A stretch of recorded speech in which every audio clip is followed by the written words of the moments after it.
Hi, Carter Krishnaiyer, Beyond the 90 here, and I wanted to talk a little bit today in this video about Miami United because this is another long Open Cup run for what is a semi professional team.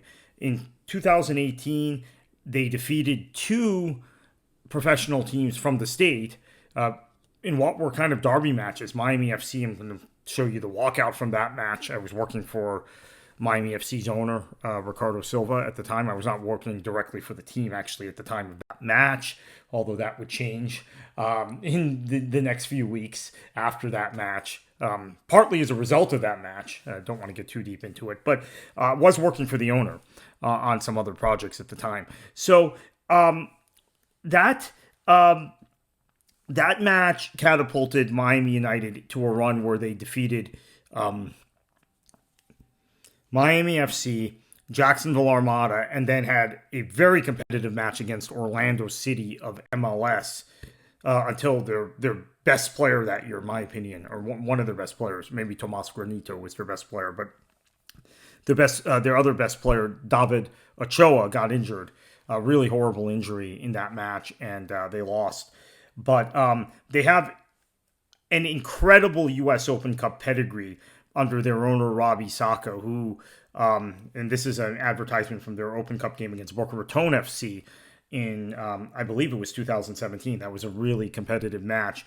United won that match, and I think won in the next round after that as well. By the way, the Open Cup in those days started in May.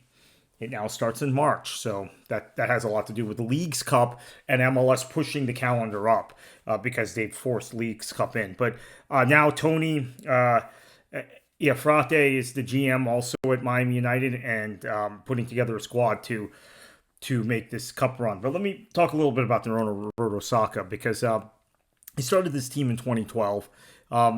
They were just another NPSL team at first.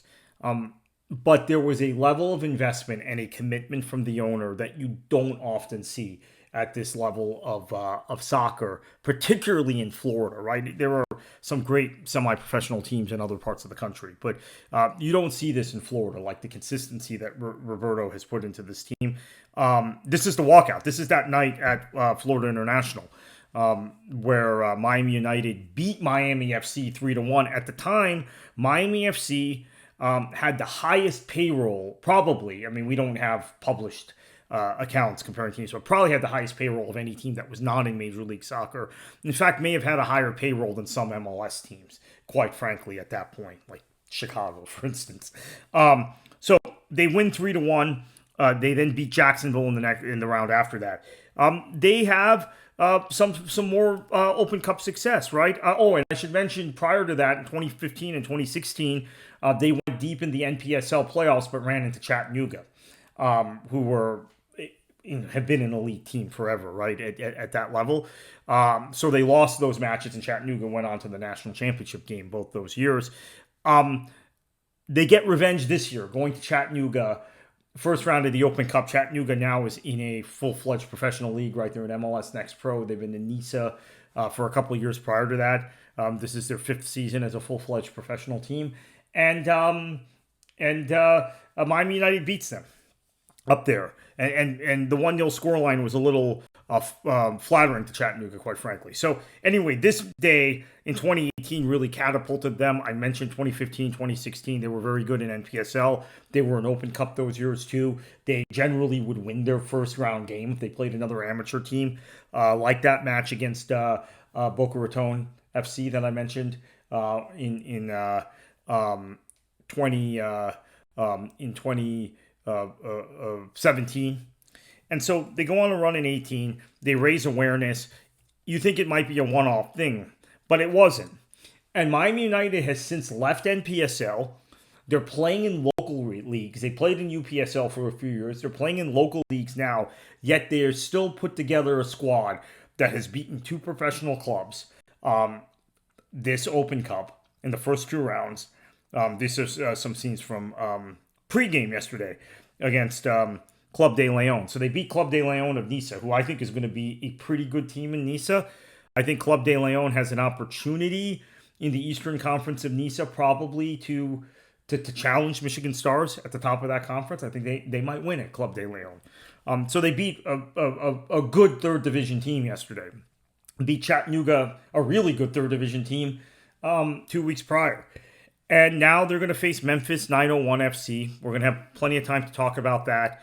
I've engaged my colleague and friend Lawrence Dockery, who covers Memphis probably closer than anyone, to talk to us about that as we get close to that match. And maybe my colleague Jonathan Starling will have a thing or two to say, because Jonathan probably watches more USL at this point than anyone, including people in the USL League office. Check out his third half column every week. But yeah, I'm just really enthused about Miami United. They've done it the right way. We've had so many charlatans and fly-by-night owners that have come through South Florida, even at the professional level, even at clubs like the Fort Lauderdale Strikers, my club, my original club, that we've had owners come in and crash the thing. And Robbie is a local guy who has put his money where his mouth is, has had to change venues when needed, but he has kept the thing going. This was yesterday at Broward College in Pembroke Pines. Turned out to be a really good home venue for the match. But normally plays at Ted Hendricks in Hialeah. Has had to move to North Miami at times, to Miami Beach, Flamingo Park. Has played a number of games in Broward County, including this venue that we're seeing. So hats off to them. If you are not paying attention to Miami United in other parts of the country, I beg you to do so. I'm so proud as a Floridian of what this club has accomplished in Open Cup, and they've really put a lot of zest. They put a lot of oomph into the Open Cup over the course of the last 10 years, really, but especially those runs in 2018, where they got deeper than any amateur team, deeper than any amateur team in a while. And then this year in 2024. And shout out to El Farolito, NPSL club out of San Francisco, who are making a similar run this year. I think Miami United has a chance to keep it going. But we'll talk more about that in the next 2 weeks. Thank you for watching, and thank you for subscribing to Beyond the 90.